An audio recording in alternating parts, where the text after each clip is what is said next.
wife triumph not in my woes. God witness with me, I have wept for thine. Bear with me. I am hungry for revenge. Thy Edward, he is dead, that killed my Edward. Thy other Edward dead, to quit my Edward. Young York is but boot, because both matched not the high perfection of my loss. Thy Clarence, he's dead, that stabbed my Edward. And the beholders of this frantic play, untimely smothered in their dusky grave. Richard yet lives. Hell's black intelligence, sir! But at hand ensues his piteous and unpitied end. Earth gapes, hell burns, fiends roar, saints pray to have him suddenly conveyed from hence. Cancel his bond of life, dear God, I pray, so that I may live to say, the dog is dead. Oh, thou didst prophesy a time would come when I would ask thee to help me curse that bottled spider, that foul bunch-back toad. Then I called thee vain flourish of thy fortune. Then I called thee poor shadow, painter's queen. Where is thy husband now?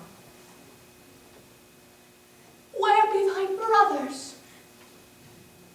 Where are thy two sons? Wherein dost thou joy?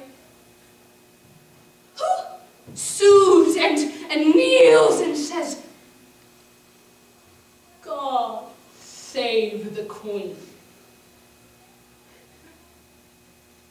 Where be the bending peers that flattered thee? Where be the thronging troops that followed thee? Thus hath the course of justice whirled about, and left thee but very prey to time. Having no more but thought of what thou wast to torture thee the more, being what thou art. Thy did usurp my place. And dost thou not usurp the just proportion of my sorrow?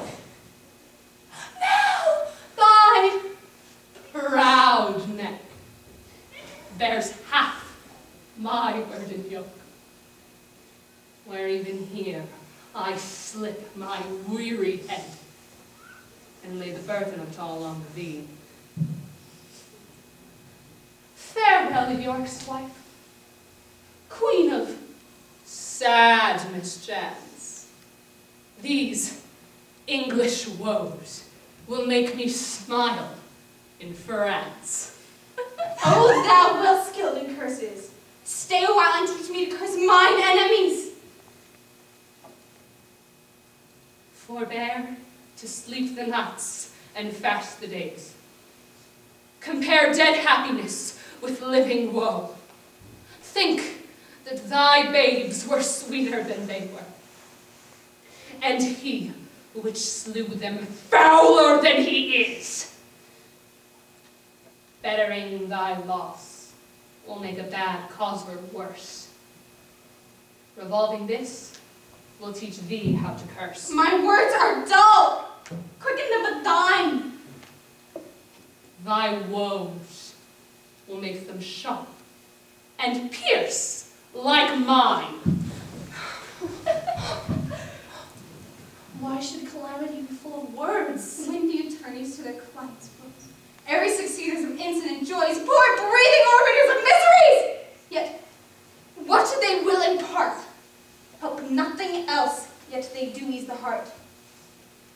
If so, then be not tongue-tied. Go with me, and in the breath of bitter words let's smother my damned son that thy two sweet sons smothered. Thank you.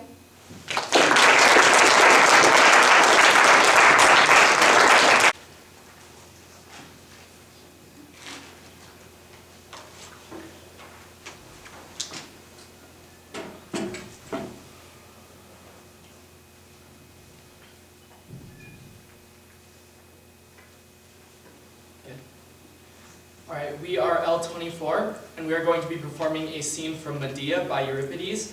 I will be playing the part of Jason. Now we'll be playing Medea.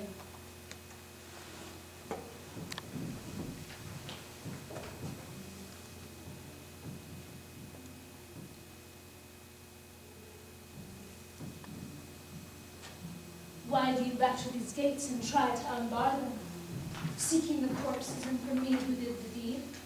You may cease your troubles, and if you have need of me, speak if you wish. You will never touch me with your hand. Such a chair has Helios, my father's father, given me to defend me from my enemies. You hateful woman. You thing most utterly loathed by the gods, by me, by all the race of mankind. You who have had the heart to take sword against your children. You, their mother, and left me childless. You have done these things, and do you still look at the earth and at the sun after these most fearful doings? I wish you dead. I see it plain, though at the time I did not, when I took you from your foreign home and brought you to a Greek house. You, an evil thing, a traitress to your father and to your native land, and the gods have hurled the avenging curse of yours on me. For your own brother you slew at your own heartside. And then you came aboard that beautiful ship, the Argo, and that was your beginning. When you were married to me, your husband, and had borne children to me. And for the sake of pleasure in bed, you chose to kill them. No Greek woman would have dared such deeds. Out of all whom I passed over, and chose you to marry instead. A destructive match. A monster.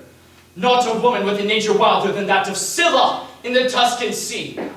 Ah, no, not if I had 10,000 words of shame can I sting you! You are naturally so brazen. Go, worker in evil stain, with your children's blood for me remains to cry upon my fate, who will get no pleasure from his newly wedded love. And the boys whom I begot and brought up, never shall I speak to them alive again. Oh, my life is over. Long would be the answer which I might have made to these words of yours, if Zeus the Father did not know how I have treated you, or what you did to me. No, it was not to be that you should scorn my love and pleasantly live your life through laughing at me, nor the princess, nor he who offered the match crown, drive me away without paying for it. So, now you may call me a monster if you wish, as Scylla housed in the caves of the Tuscan sea. I too, as I had to, have taken hold of your heart. You feel the pain yourself. You share in my sorrow. Yes, and my grief is gain when you cannot mock it. Oh, children, what a wicked mother she was to you. They died from a disease they caught from their father. I tell you, it was not my hand that destroyed But it them. was your insolence and your virgin wedding. And for the sake of that, you killed them. Is love so small pain, do you think, for a woman? For a wise one, certainly, but you are wholly evil. The children are dead. I say this to make you suffer. The children, I think, will bring down curses on you. The gods know who's the author of this sorrow. Ah, yes, the gods know indeed. They know your loathsome heart. Hates me, but I've tired your barking bitterness. And I of yours. It is easier to leave you. How's that? What shall I do? I long to leave you too. Give me the bodies to bury and mourn them. No, I will not. I will bury them myself, bury them to Hera's temple in the Promotroid, so that no enemy may evilly entreat them by tearing up their graves. In this land of Corinth, I will establish a holy feast and sacrifice each year forever to atone for the blood guilt. And I myself go to the land of wretched thieves to dwell in Aegeon's house, son of Pandion, while you, as is right, will die without distinction, struck on the head by the piece of the Argos timber, and you will have seen the bitter end of my love. May a fury for the children's sake destroy you. Justice, requitter of blood. What heavenly power lends aid to a breaker of oaths, a deceiver? Oh, I hate you, you murderers of children! Go to your palace, bury your bride. I go with 2 children to mourn for. Not yet do you feel it.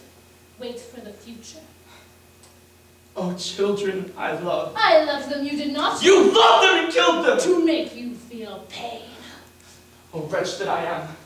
How I long to kiss the lips of my dear children. Now you would speak to them. Now you would know them.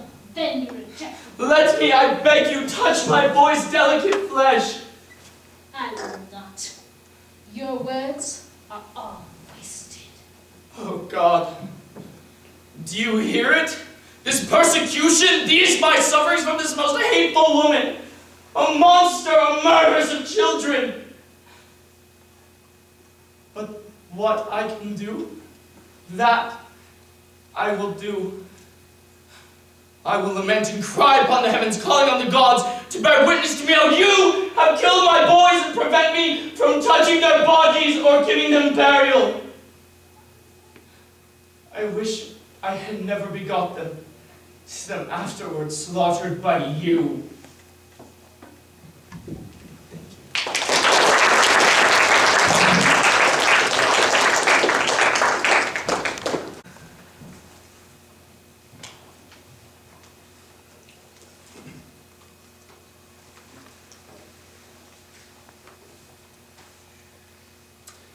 Hello. We are H13 and we will be performing Act 3, Scene 1 from Shakespeare's Measure for Measure. I'll be portraying Claudio. And I will be portraying Isabella.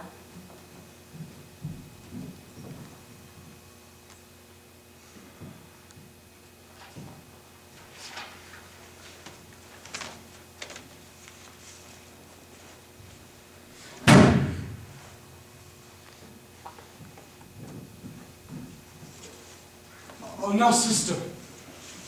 What's the comfort? Why, as all comforts are, most good. Most good indeed. Lord Angelo, having affairs to heaven, intends you for his swift ambassador, where you shall be in everlasting leisure. Therefore, your best appointment make with speed. Tomorrow, you set on. Is there no remedy? But such remedy as to save a head, to cleave a heart in twain. But is there any? Yes, brother, you may live. There is a devilish mercy in the judge if you'll implore it. That will free your life, but fetter you till death. Perpetual durance? Aye, just perpetual durance, a restraint, though all the world's vestige you had to a determined scope. But in what nature? Such a one as you consenting to it would bark your honor from that trunk you bear and leave you naked. Let me know the point! Oh, I do fear thee, Claudio. Terrorist, how die? The sense of death is most in apprehension, and the poor beetle that we tread upon in corporal sufferings finds a pang as great as when a giant dies. Why give you me this shame? Think you I can a resolution fetch from flowery tenderness? If I must die, I encounter darkness as a bride, and hug it in mine arms. Yes, thou must die.